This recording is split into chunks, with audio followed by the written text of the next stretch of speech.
Paz do Senhor, igreja. Glória a Deus.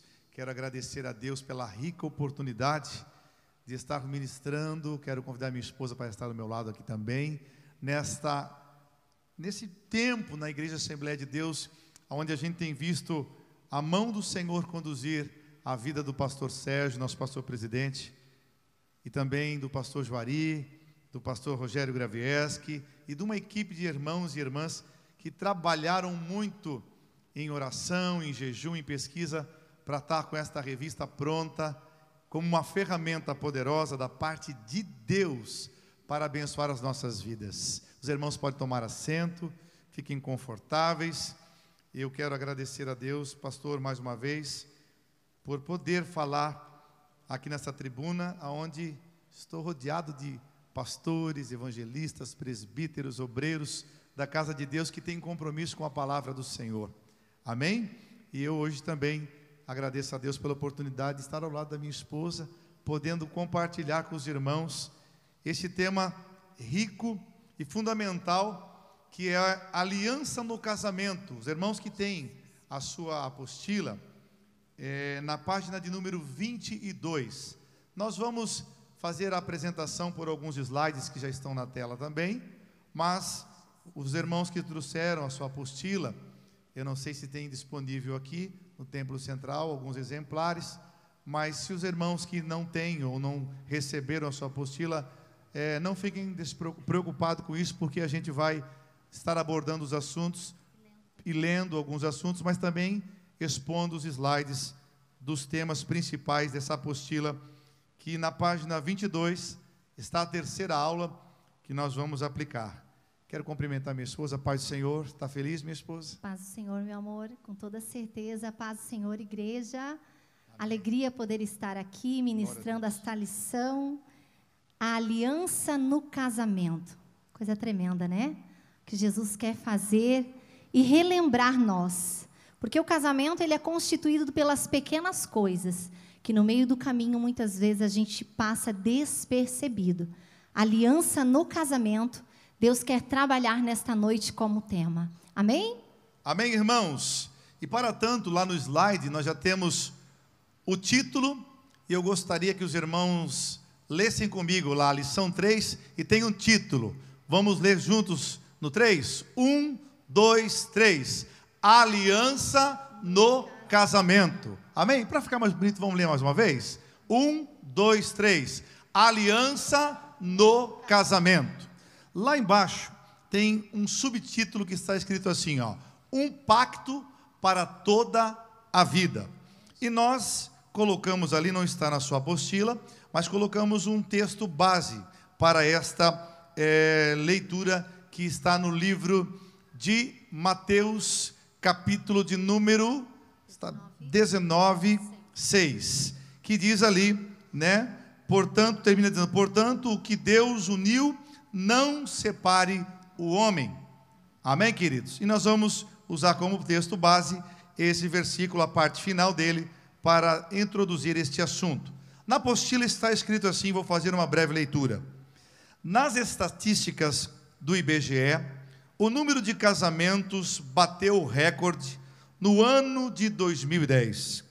Parece uma boa notícia, porém não é, pois, consequentemente, o número de divórcios e separações aumentou ainda mais. Faço uma pausa aqui para refletir com os irmãos este primeiro ponto deste trabalho em relação a um pacto de aliança, um pacto para toda a vida, a aliança no casamento. Irmãos, nesta estatística, nessa pesquisa, o recorde de pessoas que estavam dispostas a legalizar o casamento, a fazer com que o casamento fosse oficialmente, né, feito. Alguns procuraram os juízes, alguns procuraram os pastores e colocaram a sua vida conjugal como um pacto de aliança.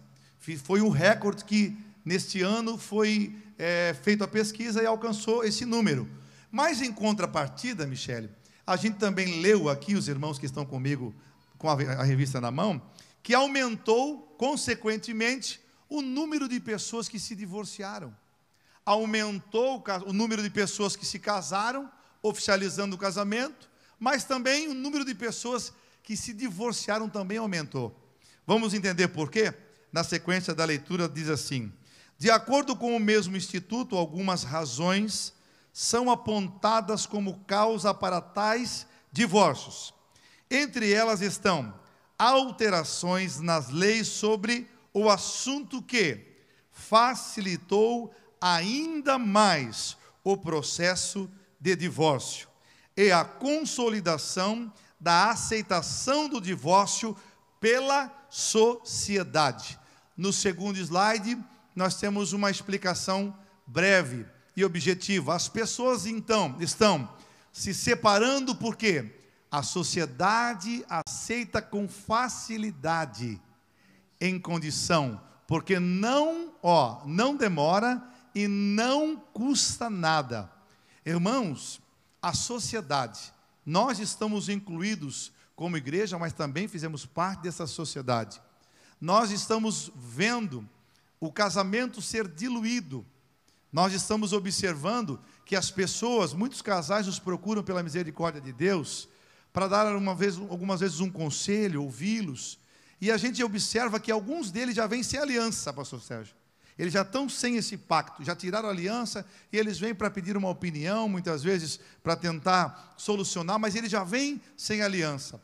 E a maioria das pessoas, eles questionam e tomam como base a reação ou o que eles estão vivendo, a relação a qual eles estão vivendo. Já estão brigando há muito tempo, já estão até talvez algumas pessoas se agredindo verbalmente, fisicamente, e as pessoas que os cercam, a própria família, as pessoas que conhecem esse problema de perto, a qual elas já se abriram algumas vezes, elas apoiam.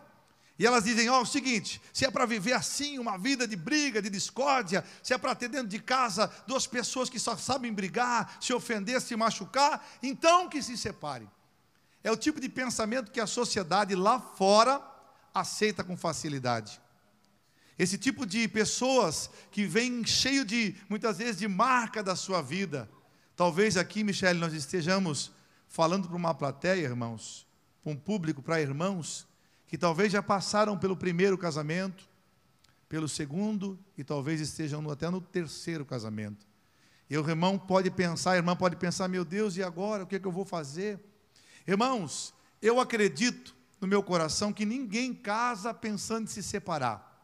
As pessoas entram de cabeça nesse pacto, nesse voto, pensando e colocando suas energias, as suas expectativas no positivo. Elas não casam pensando num mês depois, um ano depois, principalmente quando constitui família e filhos, em se divorciar. Mas o problema ocasionado pela falta de conhecimento bíblico e outros tantos assuntos que nós vamos abordar daqui a pouquinho, levam a pessoa a deixar esse relacionamento. Aí elas vão para a segunda tentativa, e talvez a terceira tentativa. E o que fazer, pastor, para isso acabar? Meu irmão, a gente precisa entender biblicamente, pelo conhecimento bíblico, com aquele que criou o casamento, e ninguém explica melhor o casamento do que aquele que o criou, o próprio Deus. Então, quando a gente tiver alguma dúvida, algum tipo de situação que a gente não consegue resolver na vida conjugal, Bíblia Sagrada é o remédio, é a solução.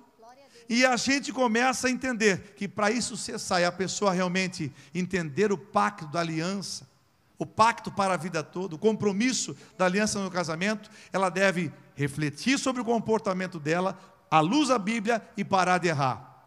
Você já viu aquela frase que lições não aprendidas são lições repetidas?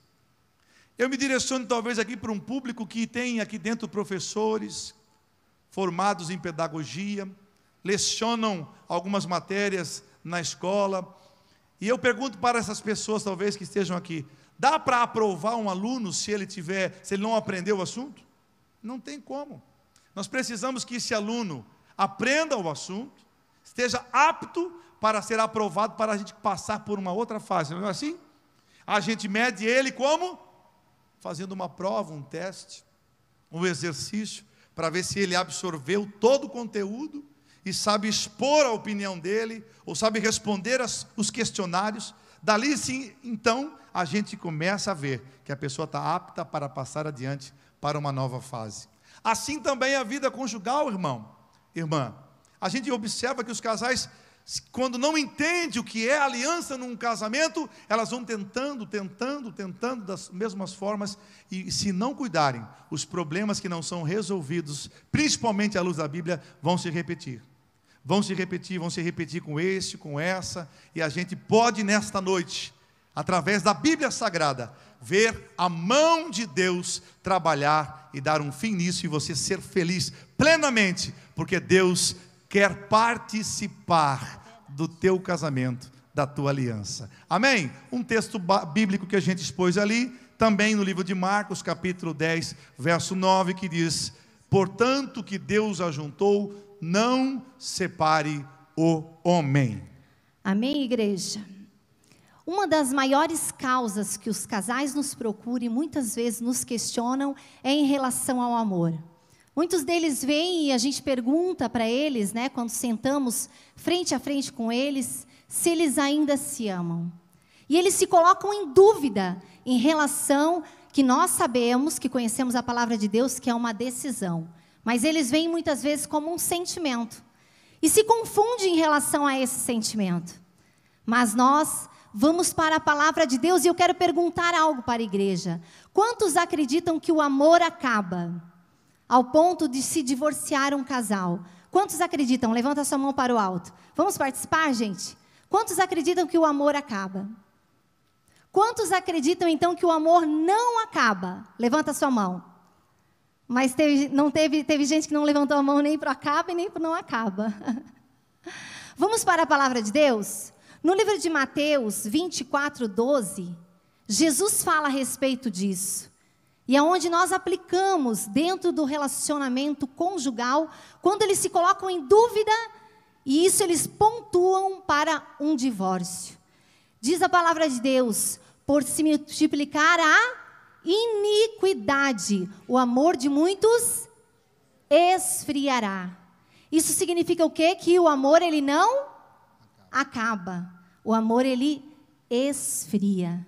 Mas tem um segredo muito importante nesse versículo que muitas vezes passa por nós despercebido. Jesus disse: por se multiplicar a iniquidade. O que é a iniquidade? É o pecado. É aquilo que a gente deixa entrar dentro do nosso relacionamento conjugal. Sabe aquela mentirinha pequenininha, que muitas vezes as mulheres até brincam, né? Escondem lá aquele sapatinho do marido e acham, né, que o marido não vai saber. Ou até mesmo o pecado, grandes pecados, como o pecado da pornografia, do adultério, que muitos casais nos procuram em relação a isso.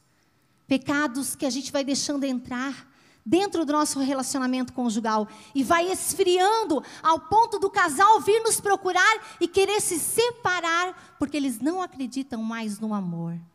Amém, queridos? Vamos para a revista lá, para a página ainda 23.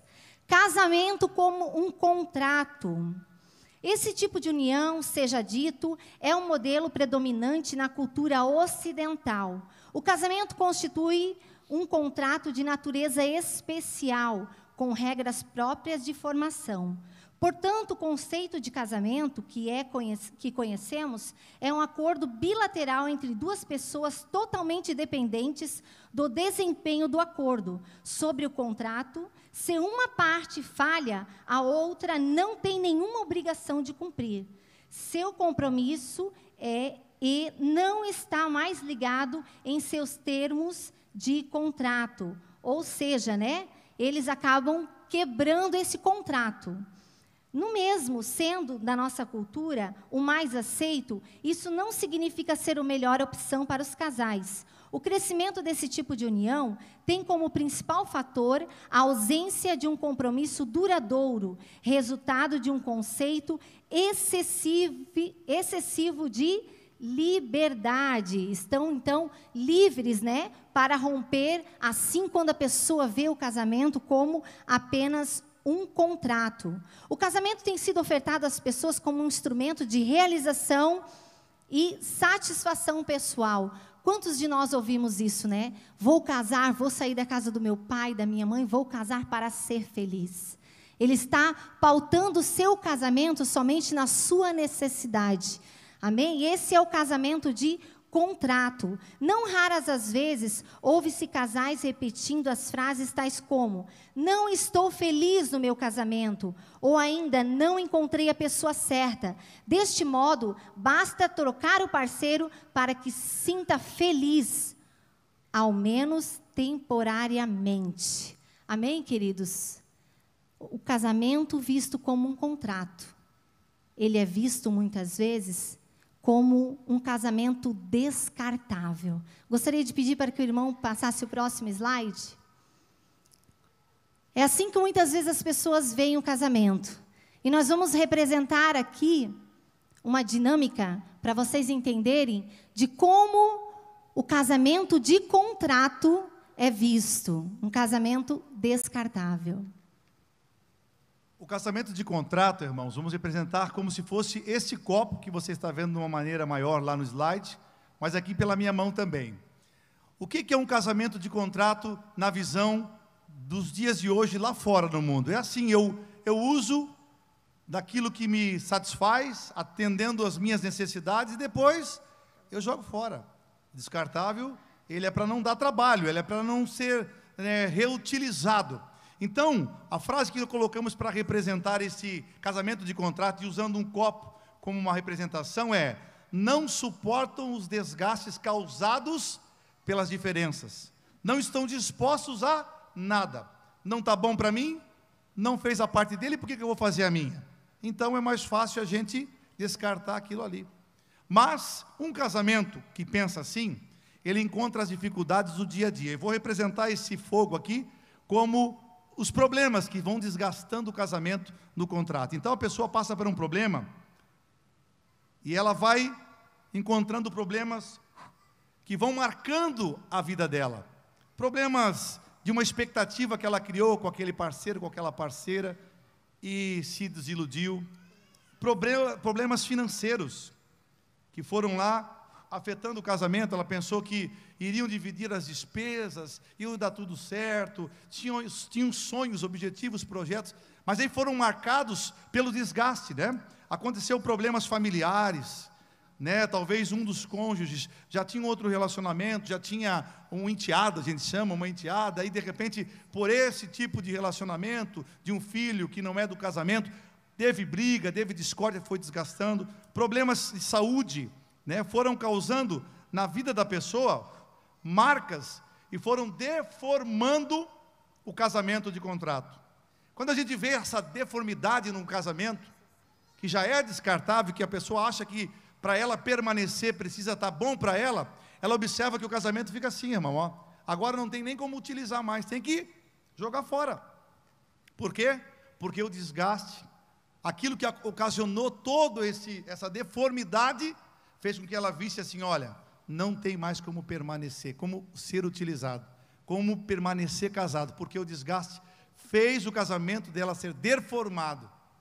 Esse é o tipo de casamento que a gente observa hoje, que nós não podemos aceitar, nem na igreja, nem na sociedade, porque é um casamento, meu irmão, que a gente vê isso tudo acontecer, e infelizmente, a gente vê as pessoas marcadas, e desse jeito, ela pode tentar se unir com outra pessoa, mas ela vem assim, ó, ela vem toda deformada para o próximo relacionamento dela, ela vem toda cheia de marca, todo cheio de más experiências, cheia de fortalezas, e só Jesus para poder dar conta de uma pessoa dessa.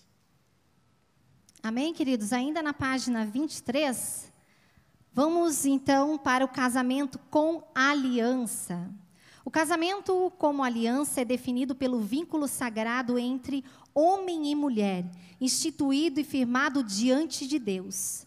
A base para a fundamentação desse tipo de união é a Bíblia, a palavra de Deus. Lá no livro de Eclesiastes 4:9, não está aí na sua apostila, se você quiser marcar também, fala a respeito da palavra de Deus, que é melhor serem dois do que um, e fala a respeito do cordão de 3 dobras, que é o marido, a mulher e Deus. Nós precisamos fortalecer o nosso casamento biblicamente em Deus, queridos. Este é o casamento vinculado à aliança que nós temos diante de Deus. Na página 23 ainda, na sequência da sua apostila, vale destacar que a aliança no casamento é feita entre o cônjuge, confirmada diante de Deus, visto que ele é o autor do casamento. No Antigo Testamento, Deus é o ministro da aliança entre o homem e a mulher. Agora, eu peço para o irmão passar o próximo slide. Nós vamos falar a respeito deste casamento como aliança e vamos representar aqui também através de uma dinâmica. Irmãos, mostramos o copo que representava um casamento de contrato, que é o descartável, que não superou as dificuldades, ficou deformado e não tem utilidade nenhuma. Amém? Agora, o mesmo copo descartável, que também poderíamos chamar de casamento, mas um casamento agora, irmão, que tem Deus, porque o casamento com aliança é o casamento que a gente convida Deus para participar. Amém, irmãos? Os irmãos estão me entendendo? Lá em cima diz casamento como aliança. Olha lá o que acontece. O casamento com aliança, quando ele tem Deus, ele recebe um pouco de amor. Amém? Ele recebe paz. Ele recebe perdão. Ele recebe diálogo. Ele recebe o que mais? O fruto do Espírito, longanimidade, bondade, mansidão. Uma coisa que falta muito nos dias de hoje, mansidão, amém? Alegria, oh glória. E aqui, ó, até fica cheio. Quando ele fica cheio, irmão, ele não fica livre de sentir, chegar na frente dele, na vida desse casal que tem um pacto com Deus, um pacto com a aliança, de enfrentar a dificuldade. Só que agora ele está cheio, amém? Ele vê os fogos chegar nele ali, a dificuldade. Ele vê a doença bater, irmão, mas ele está cheio de Deus. Ó, glória a Deus, irmão. Ele vê que a dificuldade chega, a doença chega, o problema do dinheiro, a escassez, o problema com os filhos estão batendo, ele sente a dificuldade. Só que ele não deixa que a deformidade chegue nele, porque ele está cheio. Ele está cheio de Deus. Deus está dentro do casamento. Deus está dentro da mulher. Dá uma glória, irmão. Deus está dentro desse relacionamento, então ele até sente, pastor Sérgio, pastor Adriano, mas ele não é abalado. Porque o que tem dentro dele, o que é? A presença do Espírito de Deus.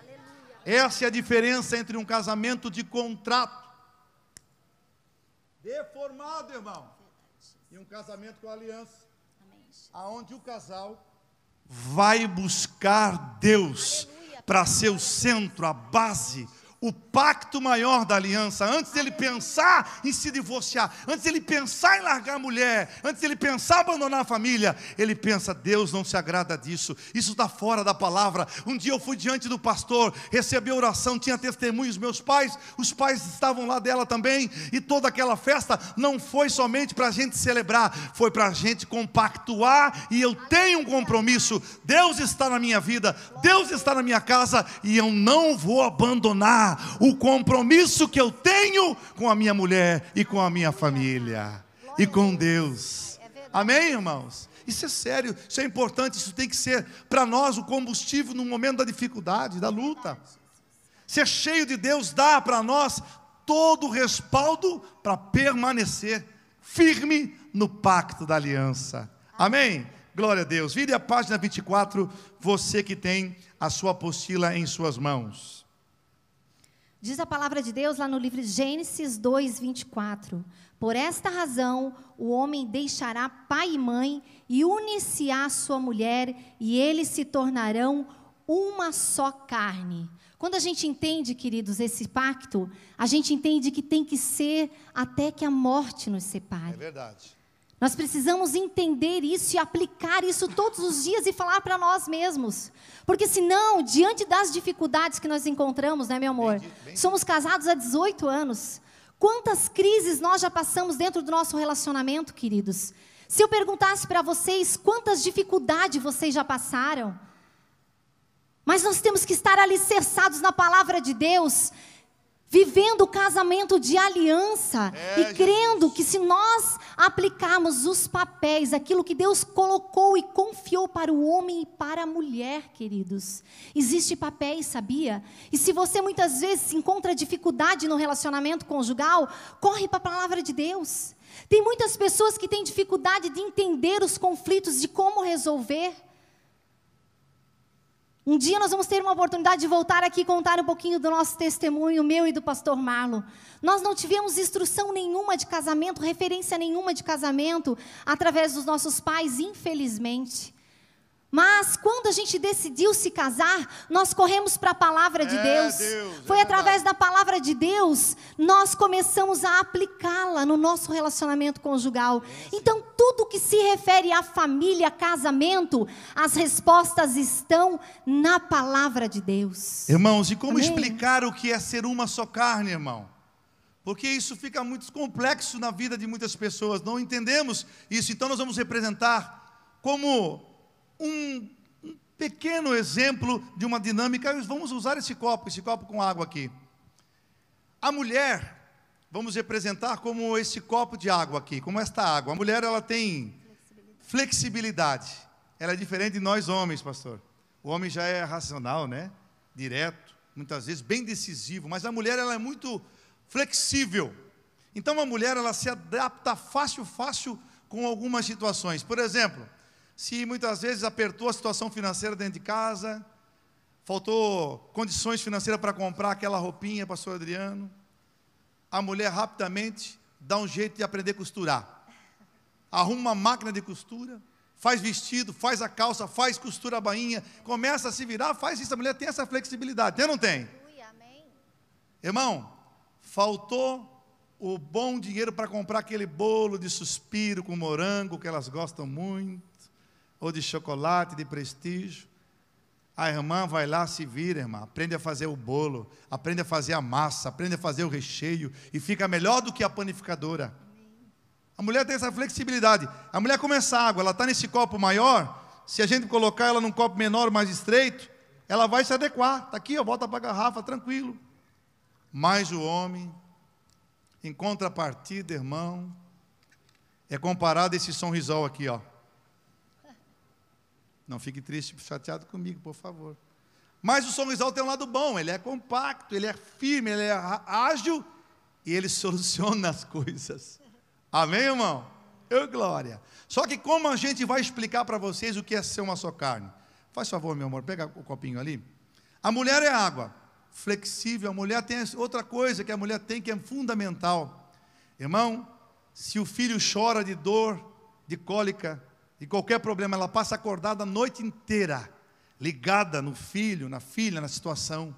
Até de nós, os maridos, elas cuidam, são um pouquinho de mãe da gente, né? E se precisar trabalhar na manhã seguinte, elas estão acesas, ligadona, vão trabalhar. Se acontece com o homem, irmão, o homem já acorda meio baleado, já sai meio cambolhando. Nós não temos esse pique todo, mas Deus fez os dois para se completar. Então pega, por favor, lá água. Sorrisol o homem e a mulher água, né? Para explicar o que é uma só carne, ó, a gente mistura os dois. Ô, coisa linda, né, irmão? Começa na lua de mel, só ferver coisa boa. Ô, glória! Coisa linda, né, irmão? Lembra? Estou te ajudando, irmão, hoje aí, tua irmã. Depois começa a ferver o quê? As dificuldades, os problemas, as situações que a gente não está a escape de passar pelo nosso casamento. É ou não é? Passou essas fases todas, irmãos, estão unidos lá, passaram pelas as dificuldades, ele se torna o quê? Irmão, um só. Aí eu pergunto para os irmãos que estão aqui do meu lado direito, esquerdo, pastor Sérgio, me ajuda, pastor, tem como separar? Tem como voltar a ser só o sorrisol? Ou só a água? Não tem, irmão. É desse jeito simples que a gente deve entender o que é ser uma só carne. Depois que uniu, depois que assumiu o pacto, meu irmão, só a morte para separar. Então nós temos que levar a sério isso. Está unido, misturou a coisa lá, irmão, misturou tudo. O sobrenome, e depois, não só o sobrenome, a história. se envolveram, meu irmão, agora não tem mais como separar. Isso é a gente entender o que é se tornar uma só carne. Em contrapartida também, podemos ler na sequência da mesma página 24, o livro de Provérbios, capítulo 2, 17, que diz assim, ó: que abandona aquele desde a juventude, foi seu companheiro e ignora a aliança que fez diante de Deus. Provérbios 2, 17. Próximo slide para mim lá, mano, por favor. Vou representar isso com um celular quebrado. E a pergunta que não quer calar: quando acontece isso com o teu aparelho celular frágil, que agora eles vêm todo de vidro, são muito bonitos, mas são frágeis, né? O pastor Alinor está me mostrando dele ali, que está judiado. Irmãos, quando acontece isso, olha aqui, trocar ou consertar? Eis a questão. Meu Deus, verdade. Vai lá para fazer o orçamento, chega lá, eles olham, viram do lado, viram do outro, já sabe o preço, mas para dar um suspense, né? E a gente vai orando para ser baratinho. E vai orando, e vai clamando o sangue de Jesus. Daqui a pouco ele lê o diagnóstico e traz o orçamento, R$600. E você diz, misericórdia. Aí você olha na bancada, tem vários outros aparelhos e está com o precinho em cima. Um é 1.000, outro é 1.500, outro é 2.000. E você começa a pensar, o que poderia ser mais vantajoso para mim? Trocar ou consertar? Um novo parecido com o meu, com a tecnologia mais avançada, mais bonito. Agora eu vou cuidar um pouquinho melhor desse, né? É milão. E o outro 600. Milão, 600. Milão, 600. A diferença para pagar é só R$400. Eu acho que eu vou encarar um novo. É assim que a maioria das pessoas, depois de um tempo de casamento, pensam que dá para fazer, irmão. Está quebrado, está ali com a telinha quebrada, está ali com o conserto para fazer, mas tem outros mais modernos, mais avançados. A tecnologia, os gigabytes são mais, para a gente poder usar melhor no trabalho, no dia a dia. Então a gente pensa, eu vou trocar, é mais fácil trocar, o valor é pouco de diferença para consertar. Então vale mais a pena, a pessoa pensa em trocar. Chega um determinado tempo, irmão, que os casais já estão vivendo uma história de 10, 12, 15, 20 anos, e começou a dar os problemas, e eles acham melhor trocar, irmão, do que consertar.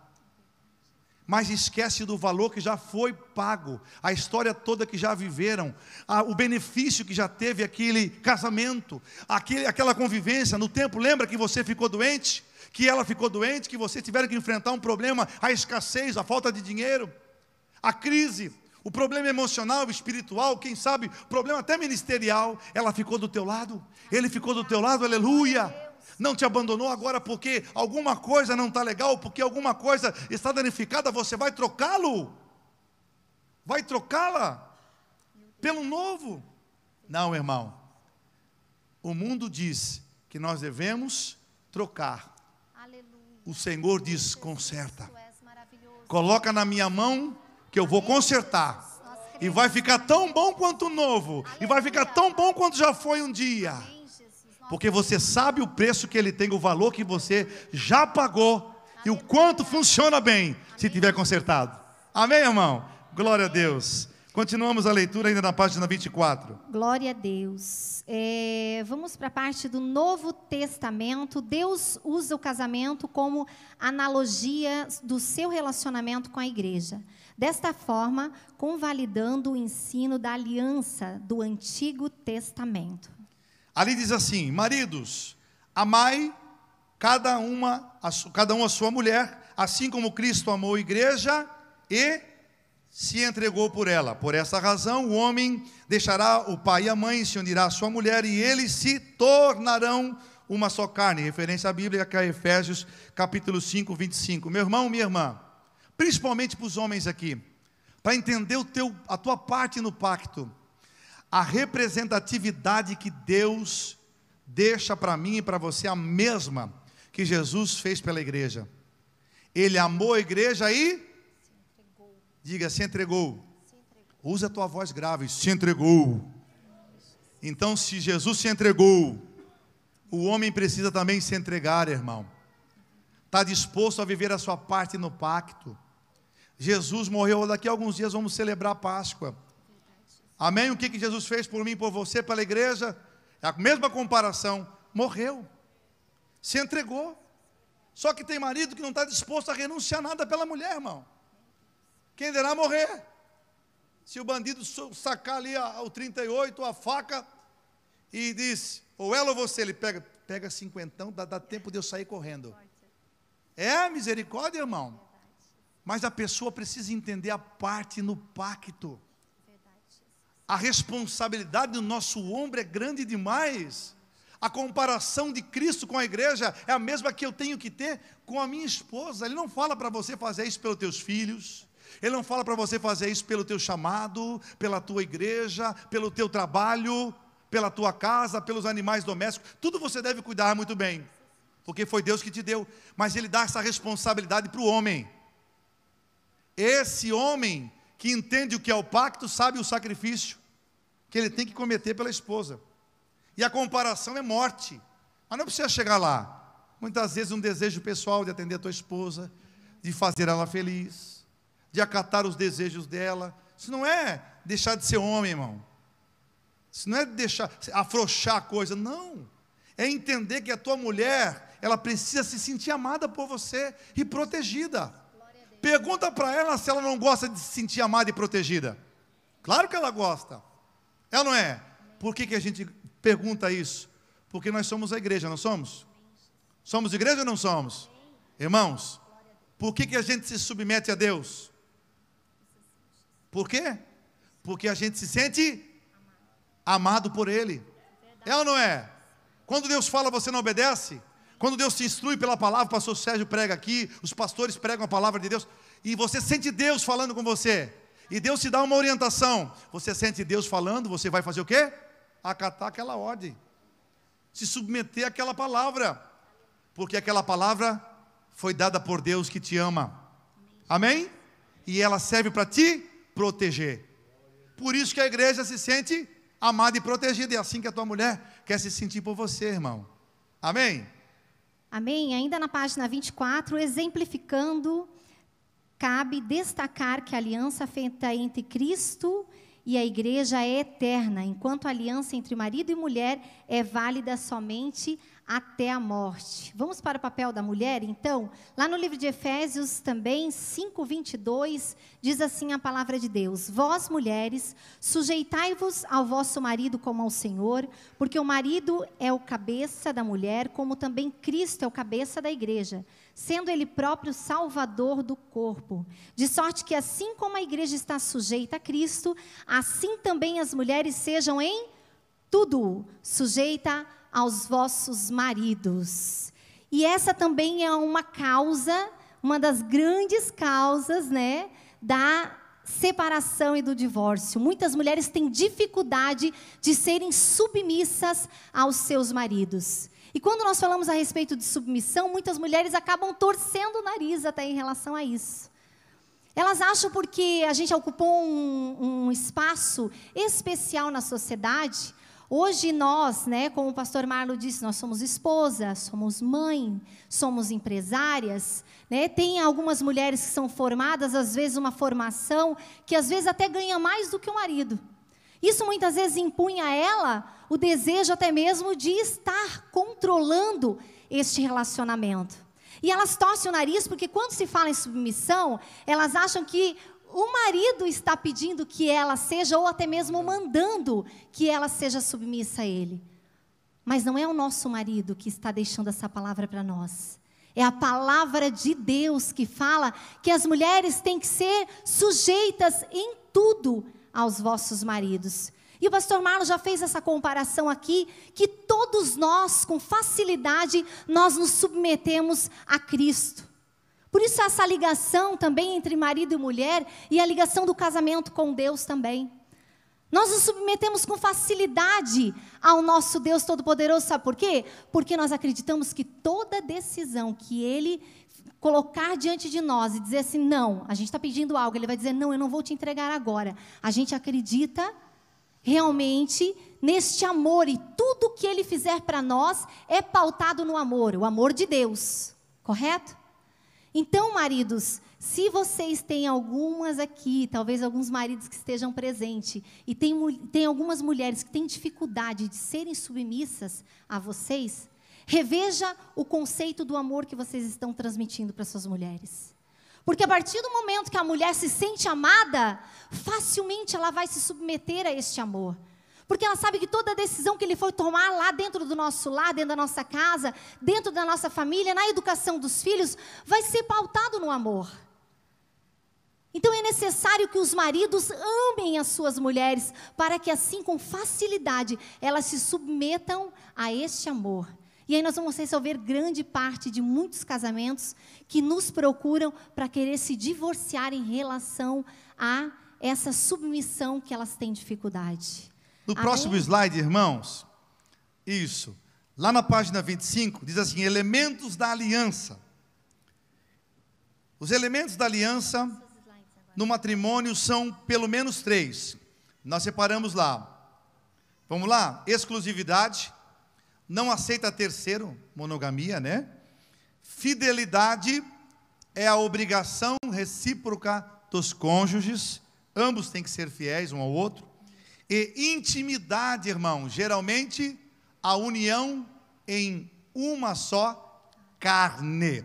Próximo slide, por favor, mano. Elementos da aliança ainda. Podemos concluir, diante de Deus, dessas informações, que o casamento é uma aliança estabelecida entre os cônjuges e confirmada diante de Deus.